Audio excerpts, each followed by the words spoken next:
this is our memory work for 2023. As you can see, we've added one thing to it. For those that might not have been here, we added Colossians 3, verse 1 and 2. And that relates to, we'll see if we get to Colossians 3, verse 1 and 2, but that's where we're headed. If we don't get to it tonight, we should next week for sure. And so I realize it's been a while. I'm not going to try and do all of these, but we picked up a couple of these on Sunday morning, Ephesians 6 and Romans 8. What I wanted to do tonight was just go through one time with me.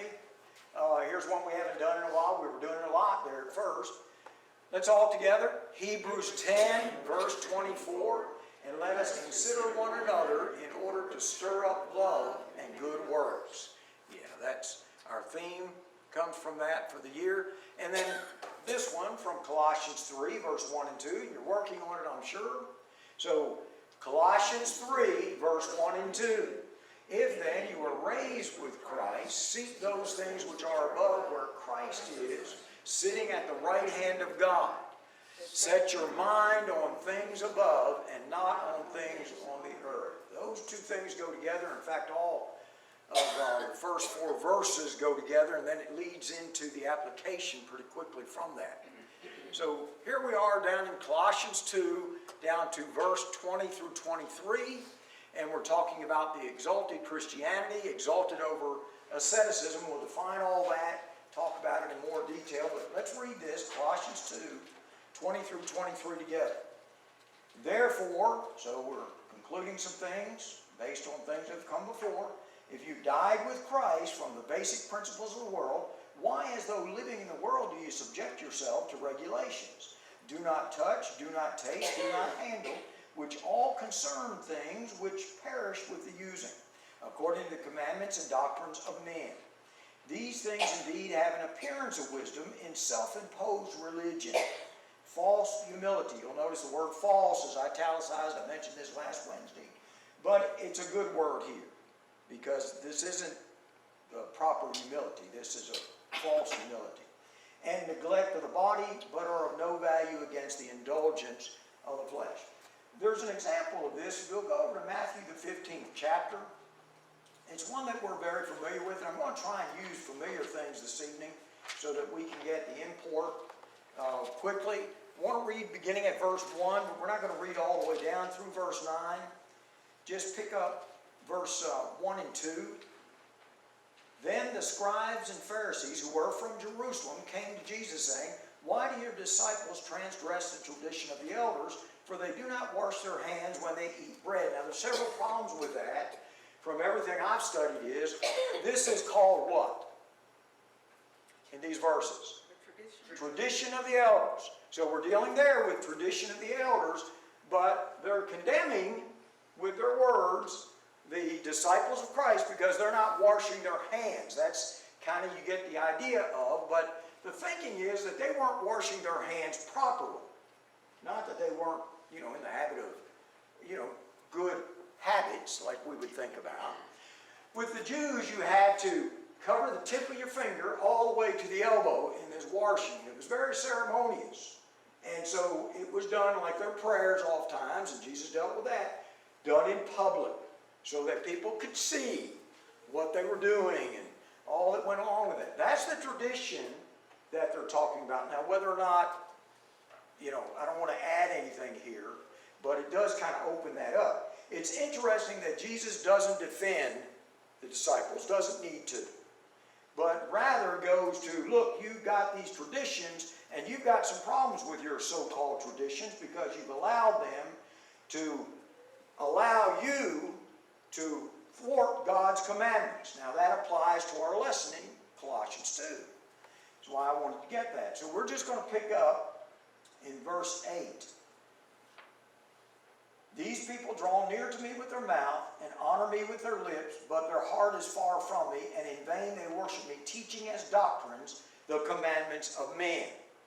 So, what human commands had some submitted themselves to in Colossians 2? Remember in verse 16, verse 20, verse 21, give you a pretty good hint.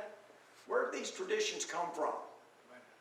Man, same source, these Pharisees and Sadducees. And the Pharisees just had, this was very voluminous. They just kind of had all sorts of things. You couldn't I've shared some of these with you before. You couldn't, on the Sabbath day, you couldn't spit on the ground because it might be considered tilling. Roll the dirt up. That's silly things. So they had all sorts of these. But yeah, it seems to be, based on the language that's being used in Colossians 2, some sort of problem at the church at Colossae brought in by something like that. So all the precepts, doctrines, commandments of men would be under consideration. And traditions of men, but with that caveat, like we just looked at, when that violates or contradicts God's will. So don't get confused here. Anything wrong with meeting on Wednesday night? No. No, not at all. Anything wrong with meeting on Sunday? No, it's absolutely essential that we do so. What if we met for 5 hours on Sunday? And that became our tradition. Nothing wrong with it, right? Can you change traditions? Sure, right? So, you know, those things. Now, what if we said, we're going to meet on Saturday only? What have you done now with your tradition? You violated God's will. You say you can't do that. And so, and I know this group is clear on that, but that all is not explained in that kind of detail in the letter to the Colossians because it's already known just like it is among you. So notice with me, he says this in verse 23, what things had an appearance of wisdom? These traditions. So if we take these and we blow them up, these sort of traditions, and then start binding them, well, it's got an appearance of wisdom. What do we mean? Their wisdom. Their wisdom, exactly. Go ahead. And to the unlearned, or like the whole rest of the world, you see the Joel Osteen, that looks very religious. Very religious. I always think of Benny Hinn. You know, his clothes even have to be holy and sanctified, or else he can't wear them. Why do you stay in those expensive hotels? Because they have to be holy and sanctified, and you can't get that in anything less than $15,000 a night hotel. He made that statement one time. I'm like, really? Okay. And people are, you know, they're lining up from, it's been enough in my lifetime to say, whew, it really makes you wonder. So, we're going to hold off on one of them, but I want to get this one in right here. What is self-imposed or will worship? What you say. What you say. So, here's God's will. And if what you say is out here, what have you done? What if it's a tradition? Any problems so far? No. Not a problem. What if you say this is a must, just like this? You can't do that. Who gave you the authority to make it God's will? You did. That's will worship. Man doesn't have that authority. We don't have that authority. It's the same ones that Paul talked about in the Corinthian letter that measured themselves by themselves. Measure themselves by themselves, and how dangerous that is. And we can do that in every area of our life. If I decide Bible study is not important, now that's my decision. So I'm just not going to attend any Bible studies anymore. Well, you need to really think seriously about things like that from the spiritual standpoint. You're going to give answer to God, not to me. So, yeah. That's what the religious world has done. That's why they're in a mess, because they're worshiping according to man, Yeah. not according to God's word. Yeah, and sadly, more and more brethren Yeah. have drifted in the same direction. So look over at 1 Peter 5, verse 5. I wanted us to think about this a little bit this evening. 1 Peter 5 and verse 5. Because if, as a man, and you know, I'm not saying women don't have pride, they certainly do. But I know from a man's standpoint, perspective, this is something I've had to deal with in my own heart over and over and over again. So you see this in verse 5, and we could read 1 through 5, but we're just going to pick up in verse 5. Likewise, you younger people, submit yourself to your elders. Who are your elders? Yes, people older than People older than you. Good, that's all it's talking about. Those who are older than you. Yes, notice, all of you be submissive to one another. And then it adds this, be clothed with humility. And God resists the proud but gives grace to the humble. So what do you forfeit if you're not clothed with humility? God's grace. So this is so critically important to get. And it impacts things like this over and over again. In my life it has. Where I'm making bad decisions rather than thinking about God's will first and getting that in my mind clearly. Okay, so with that, let me ask, what is humility? What is humility? It's a meekness or a humbleness. Okay, humble comes in there. Putting yourself last. Putting yourself last. It's a way of thinking of self. It's a really tough one to define. It's a compound word. So when you look it up in like Strong's or any of those, you get something like this: the having a humble opinion of oneself. But now we got to be careful. Humble doesn't mean that you're not active in the Lord's work. That's a little bit different. A deep sense of one's moral littleness. I like that aspect of it. Think about all our righteousness in comparison to God. What is it? Filthy rags. Filthy rags. Without God, you and your will worship is just that. Right? So that kind of puts it in perspective. And then modesty, humility, lowliness of mind. And AJ, I couldn't remember. You gave me a definition one time. Do you remember? It's real close to this, but it's actually in the root word, in the early beginnings of the Greek for meekness, with like Moses or Jesus, yielding to that which is right. So, like I was getting ready to say, so Peter deals with this in a positive way, the Colossian letter in a negative way. Right. There's a show of humility, that's contradictory. Yes. There's no such thing as a show of humility. Yeah, forgive me, I'm too humble to get there. Right. Right. And It's just- it's a good gauge, like humility and meekness are related, that how people do yield to that which is right. Yeah. And I always think about, when I hear meekness, I think about Moses and Jesus, of course. And you don't think about them in weak terms. They're not.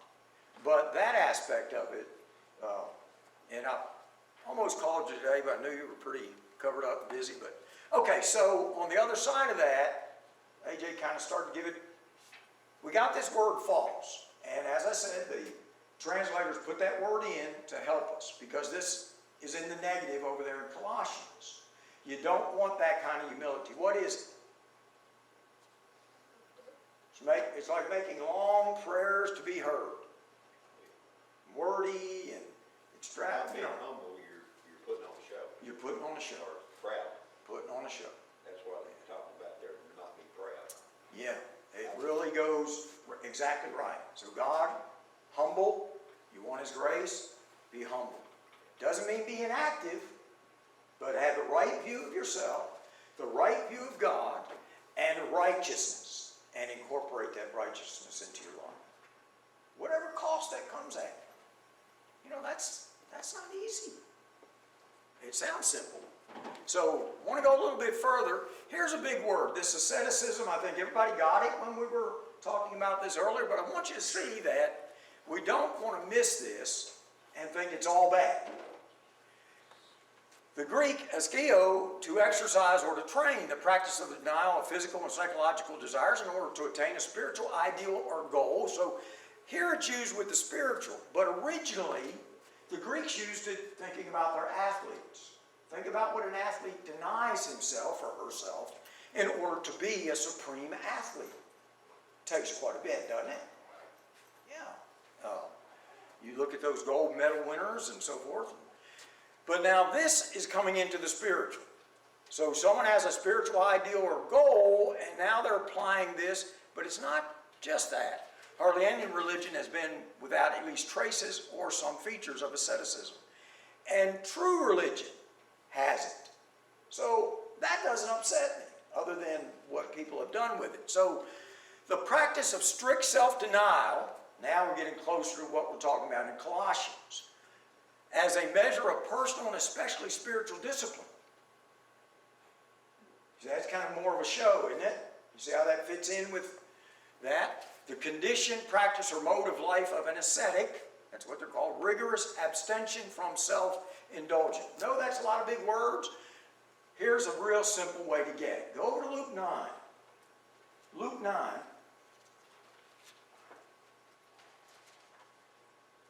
Think about what the Lord said, just talking about his death. And then in verse 23, then he said to them all, if anyone desires, and your desire comes into it, to come after me, remember all that we had in John about being drawn, coming after Christ, following him, let him deny himself, take up his cross. What's a cross for? Sacrifice to the point of death, yes. Daily, wow. How often am I going to do this, Lord? Daily, daily. And follow me. For whoever desires to save his life will lose it, but whoever loses his life for my sake will save it. For what profit is it to a man if he gains the whole world and is himself destroyed or lost? For whoever is ashamed of me and my words, of him the Son of Man will be ashamed when he comes in his own glory and in his Father's and of the holy angels. So let me ask this as we build this. Is self-denial and spiritual discipline a part of the Christian life? Yeah, you'd have to deny Luke and the Lord. Of course it is. So don't take asceticism as all of that. It's particular. And so we have this problem in Colossians related to it. So go back there and look at verse 20 through 23 with that all in mind now.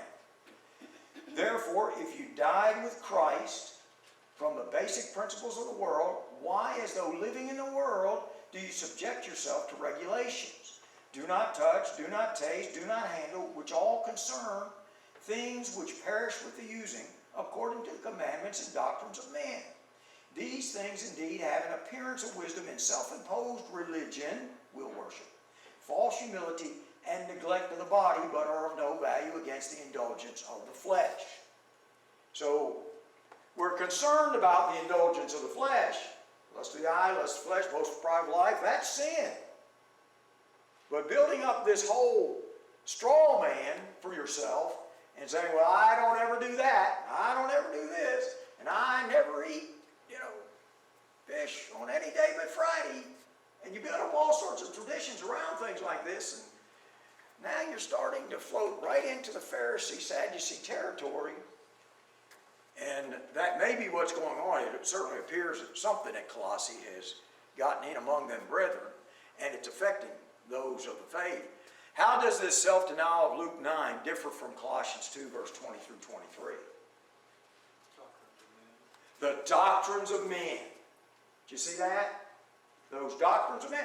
You know what? Jesus didn't even condemn them for their tradition of washing from here to here. You want to wash from here to here before we go eat at Cracker Barrel? Go ahead. I'm going to go ahead and order my drink, and we'll wait for you for prayer. But you go in the restroom. And if you're making a show of it, we might have. And if I'm making a show of it with my prayer, what if I stand up? Say, everyone, I'm about to have prayer at this table here. Because we love God and we serve God, which would all be true. But what are you doing? You need to go study Luke 18. Exactly. Luke 18 comes to mind. Good one, Tim, because that's where we're going to next. To think about Luke 18. How do we exercise humility before God? You see, how do we do this and get it right? Well, what you say about hiding behind the cross. It's not anything about me. that's right. It's all about the Word. Put the Word out there. The more we can push that out front of us, the better we are, because that's where we are. This is the place we're in. Look at Revelation 19 and verse 10. I think all of us would agree on the scale of greatness, John would be a great man. He would be a great man. You get to Revelation 19 verse 10. I fell at his feet to worship him, but he said to me, see that you do not do that. Why would he say that? Who's he talking to? No, this isn't Jesus. An angel. And John has fallen down before an angel to worship him. And what the angels say? Oh, don't do that. Listen what else he says. I am your fellow servant and of your brethren who have the testimony of Jesus. Worship God. For the testimony of Jesus is the spirit of prophecy. Did John learn anything from the book of Revelation? Yeah, sometimes we think he wrote it and he knew all that. No. He learned something right there in this whole process. Look over at chapter 22, verse 8 and 9. It tells me he needed it.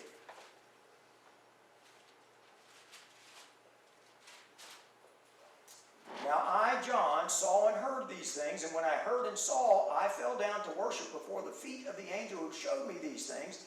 Then he said to me, see that you do not do that, for I am your fellow servant, and of your brethren the prophets, and of those who keep the words of this book. Worship God. You get the message?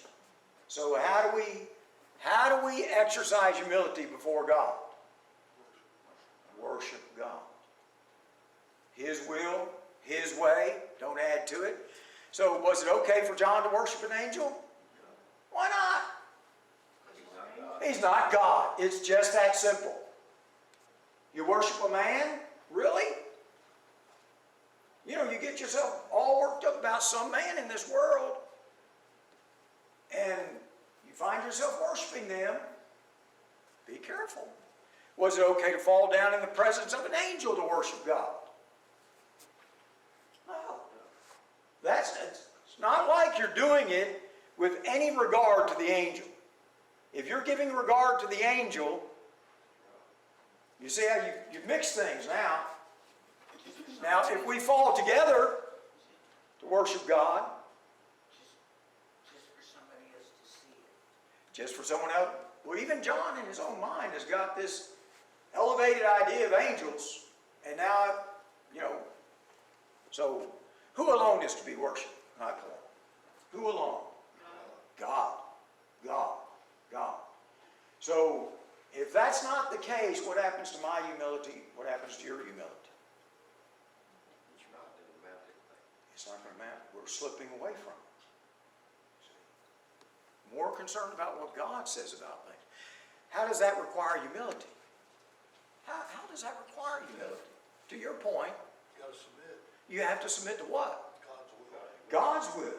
His righteousness. You see? That's the difference. So, got that in there. I wanted to just use one example of something.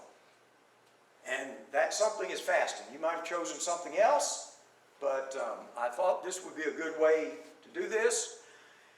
By fasting, what I mean is abstinence from food. Okay? Voluntary as a religious exercise of fasting to which one is driven by want, possibly. That's from Thayer. Abstinent from food, religiously, fasting. So, that's Strong's. She's getting a picture, so let me know when you got it. All right. Look over Matthew 6, verse 16 through 18. Matthew 6.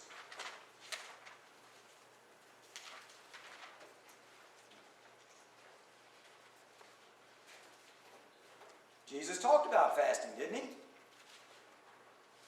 Moreover, when you fast, do not be like the hypocrites, with a sad countenance, for they disfigure their faces, that they may appear to men to be fasting. Assuredly, I say to you, they have their reward. But you, when you fast, anoint your head, wash your face. What's he telling you? Don't look like you're fasting. Don't even, so that you do not appear to men to be fasting. But to your Father who is in the secret place, and your Father who sees in secret will reward you openly. What does this discourse sound like? What other subject did he say approach like this? Prayer. Prayer. So keep that in mind. So did Jesus teach that all fasting is sinful? No, he did not. Look over Matthew 9. In Matthew 9, verse 14 and 15, then the disciples of John came to him, saying, why do we and the Pharisees fast often, but your disciples do not fast? And Jesus said to them, can the friends of the bridegroom mourn as long as the bridegroom is with them? But the days will come when the bridegroom will be taken away from them, and then they will fast. So, did Christ defend his disciples for fasting or not fasting? He's basically, look, they're not fasting. He's not denying that. It's not like, look, why? Now's not the time. Now is not the time. So you're telling me there's a time to fast and a time when it's not appropriate to fast. That's what he means by the next two things that are so confusing to so many people. Yeah, it fits right in there, doesn't it, Tim? Wine, Yeah. skins, and the cloth. And that answers, yeah, about the wine and the cloth and so on. That answers the why there. What can we learn from this? There may be a time to fast and a time when not to fast. Now, what do we know about praying? When do we? That's always. So this is a little different subject, isn't it? Okay. Look over at 1 Corinthians 7. We'll get that in so that we can get this in. 1 Corinthians 7. None of the kids are out here. These are all adults. 1 Corinthians 7. First thing you got to read is verse 26 to remember the context. I suppose, therefore, that this is good because of present distress, that it is good for a man to remain as he is. So, the present distress, these Corinthian brethren had sent questions. Paul is answering them as he's coming to these chapters, but the context in larger spectrum here is the present distress. Is it a famine? Is it persecution? I don't know. I don't know. Could be any of those or something else. So with that, now let's read verse 1 through 5. Now concerning the things which you wrote to me, see, they wrote something to him, now he's responding to it. It is good for a man not to touch a woman. Is that always true? No. No. No, I'm sorry, Jim, no. Nevertheless, because of sexual immorality, let each man have his own wife, and let each woman have her own husband. So he's not neglecting that. Let the husband render to his wife the affection due her, and likewise also the wife to her husband.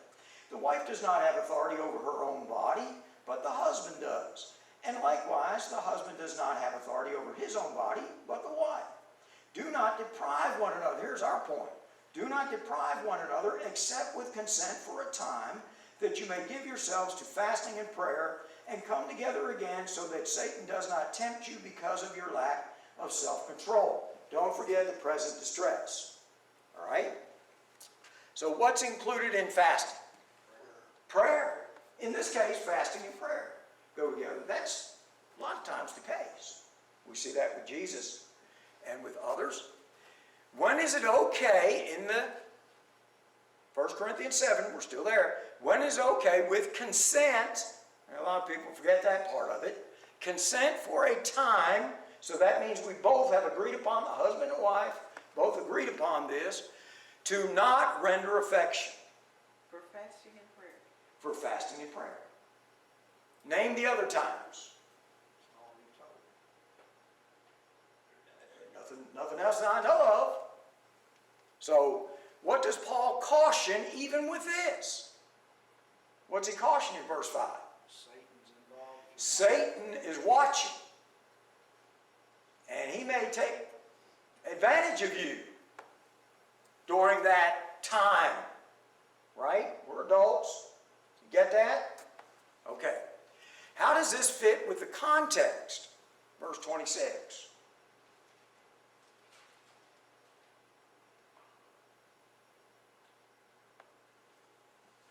Okay, if we're under some sort of distress, what might you do? What might you desire to do? Oh, I hope you do from time to time. Pray, right? Let's put prayer first, all right? And if you're able, would you fast? Maybe. Depends on the distress. There have been times when I've fasted without even thinking about it. You ever lose a loved one? You just don't want to eat. And you know what everyone does? Bring you food. And lots of food. You know what they're saying? You need to eat. And on that occasion, but there's a lot going on there. Are there examples in the New Testament of those who fasted scripturally? Yes. Okay, I just wanted to give you a few things so you can see this is not like prayer always. Fasting's a little bit different. Anna the prophetess, Luke 2, 36, 37. The Pharisee, Tim mentioned, Luke 18. We'll come back to that one and read it, 9 through 12. The disciples of John, we read one of those. So that was Matthew 9, 14, 15, we read a moment ago. Christ himself fasted. What does that tell you about fasting? Is it unscriptural? Of course not. Would it be sinful to fast? No. Don't misunderstand Colossians with this asceticism. Barnabas and Paul, Acts 14, verse 23. They're fasting. The prophets and teachers, Acts 13, 1 through 3. Special occasions in all, but they're fasting. Cornelius, in Acts 10, verse 30, he was fasting. I know we always talk about his devout and praying and various things, but he was also fasting. Okay? Are you trying to get those folks? I'll stop if you need to. If I go over something too fast, please let me know. And it's easy to print out these slides and get them to you. Everybody okay? All right. If and when we fast. Notice how I got that. If and when. Now I say that because there are some folks medically don't need to be hurt. Does God want you to damage yourself? No. So, think about prayer again. Do you have to be on your knees to pray? Aren't you thankful for that when you're 60 plus years old? What about an hour of praying on your knees on this floor? You say, well, we'd have to have kneeling benches and we'd have to do all that. Well, I don't know, but Have somebody help me up. somebody's got to help me up. Even 15 minutes. Yeah, it's just right. And God knows. Isn't it wonderful in His wisdom? He's provided these things for us in so many wonderful ways. So we must do so, if and when we fast, with humble, remember that part of this, humility. This is not for show, pure motives, and without hypocrisy. Now Luke 18, what Tim was thinking about. Go to that. Remember, that's a parable. It's given. There's two men to go up to pray. One's a Pharisee. The other's a tax collector. And we've had this lesson several times. We're just going to notice this man. Also, he spoke this parable to some who trusted in themselves that they were righteous. What do we call that? False humility. That's a good definition of it, isn't it? Yeah. And despised others. So these guys got even more issues. Two men went up to the temple to pray, one a Pharisee, the other a tax collector. Listen to the Pharisee. Stood and prayed thus for himself. God, I thank you that I am not like other men, extortioners, unjust, adulterers, or even as this tax collector. Notice verse 12. I fast twice a week. Now, give me book, chapter, and verse for that. That's none. Why is he saying that to God? I don't know that he's saying it so much to God as everybody else standing around. Yeah, as a parable, it's letting all those who trust in themselves know that God, you're not pleasing God with that kind of language and that kind of thought process. Maybe highlighting these traditional things too. It may be.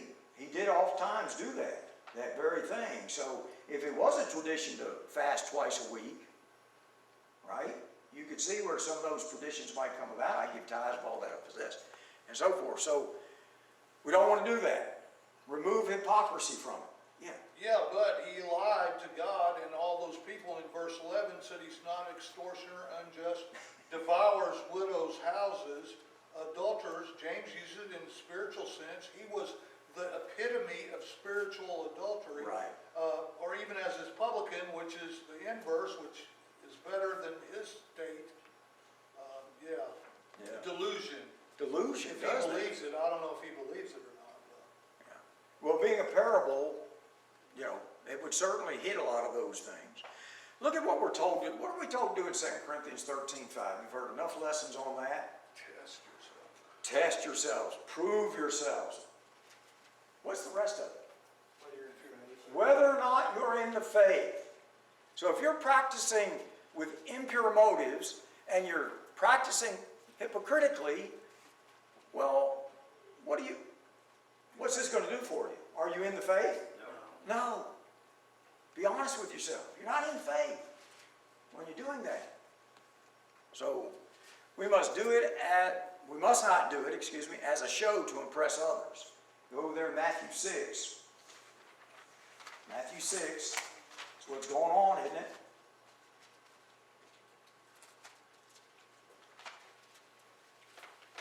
When you fast, do not be like the hypocrites. What do? You get this part, you got it. Sad countenance, for they disfigure their faces, that they may appear to men to be fasting. Surely I say to you, they have their reward. And that doesn't mean that in passing you might not mention. If someone says, hey, I've got some cake at the house, come on over. And, well, you don't want to be, it's not saying you can't let someone know, well, I could do that maybe tomorrow. But I've got some things going on. And I'm in prayer and fasting. That's going to be rare, wouldn't you think? So, what are some occasions when a Christian could profit from fasting? Those of you that have practiced it, where did it come in as a beneficial thing? Yeah. American diets are so horrible. People get so hooked on so much that they don't even realize that a period of abstinence from the poisons that they ingest clears the mind, Oh, yes. gives them more energy, etc., etc. Yeah. And those are, generally speaking, from what I've learned, longer than one day. But again, medically, be careful. Not suggesting, nor is the Lord suggesting. But if you did, spiritual concerns for self and others, well, when my children are having problems, you bet, Cheryl and I, the house is very quiet. Now, we talk about what we're doing, but, changes lunch schedule, supper schedule, changes all that stuff. Okay? Fervent prayers, usually a lot of these things go together. So, a very fervent prayer might include that. Death in the family. I've heard people, and I've experienced it, where you just kind of like, I don't remember the last time I ate. I'm still not hungry. It's just not. You're just dealing with that, or someone who has a serious illness and you're caring for them. David comes to mind in that scenario. David, They brought him food and he wouldn't eat. he wouldn't eat. He lost his son. Yeah, loss of his son. Yeah, and then after, very different. When caring for and supporting others, this could be when full attention must be given to spiritual things. All that. And maybe your list would have been a little bit better or different than that, but I just want you to know now, if I say, look, everybody has got to fast tomorrow, what have I done? I violated God's will. Because as far as I can tell, this is never commanded anywhere. So this is something that you can do if you so choose to do so. You may find that you do it anyway, occasions such as these, right? But there is benefit. Set the dietary portion aside and think in terms of the spiritual, as long as you're not, like they were at Colossae, getting caught up in these things that are just appear to serve the things of the flesh. If you're dealing with some sin in your life and you decide to fast and pray about it, that may be beneficial to you. I'm not saying that you have to do that. I'm just saying that may be beneficial to you. And if it proves beneficial one time, you may find yourself doing it again. Man can't bind on anybody what God did bind first. Very good. Look at this passage in 1 Timothy. Oh, you get 2 Timothy, okay. 1 Timothy, the 4th chapter. I thought surely I didn't include it in Tim's lesson line. Now the Spirit expressly says that in the latter times some will depart from the faith, giving heed to deceiving spirits and doctrines of demons. I thought this is where you were going. Speaking lies and hypocrisy, having their own conscience seared with a hot iron. Listen, forbidding to marry, right? And commanding to abstain from foods which God created to be received with thanksgiving by those who believe and know the truth. What's being condemned? This extreme asceticism, where You know, I'm never going to have any relations with a woman that I'm married to even because, you know, I'm going to be all this spiritual. There's something. And then you move off and become a monk. You've got a monastery, and now, you know, you're doing all these, so you put on a good show. Servant of the devil. It says it's doctrines of demons. This is fine, and that fits in with Colossians 2. So you think about what is condemned in Colossians 2. Same sort of stuff. Now I know it's not exactly the same, but it's the same sort of stuff. Yeah, so he started back with things that were a shadow of New Testament Christianity, Judaism, but all these urban metropolitan centers had various flavors of idolatry, and he advances it to blow up everything, like you said, beyond God's will. Yeah, anything outside of that is even the traditions of men that violate God's will in some way. So why would men bind various forms of asceticism, like fasting, celibacy, personal hygiene, psychological pain-producing, etc.? Why do they do it? Have control. Yeah, it has a show. Isn't that what the Bible says? It has a show of religion, but it's a false humility. We don't want to do that. Get caught up in that. Very good. We'll touch on one other thing, and then we should be able to get into Colossians 3 next week.